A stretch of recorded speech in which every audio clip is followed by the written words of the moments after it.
Agency Workers Regulations 2010. Welcome to this brief presentation from MEM Recruitment.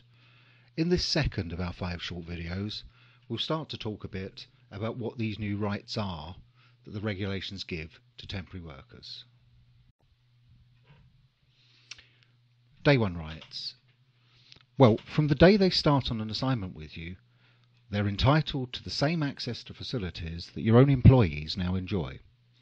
These might include use of a canteen or a vending machine if you have one, if you have a staff creche if you have one, putting their children into that creche, and so on. Now, in our experience, you probably already treat your temporary workers pretty much the same as you do your own staff, but under the new rules, you have to show that you're doing that. And then the final thing that you probably haven't thought of, the new regulations require that they have access to information relating to any vacancies on site. But it would be enough to make sure they get to see the details on a notice board, let's say, where they have access to it. Now, you should bear in mind, nothing here is meant to give these workers better conditions than your own employees, just equality. And probably the most important point is this.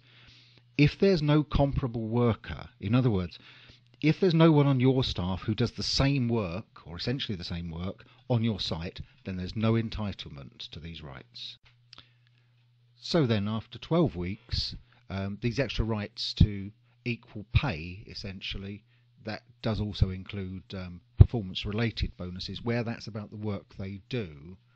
And then, if you're offering your own workers annual leave over and above the statutory minimum, then you'd be expected to extend that to these workers as well.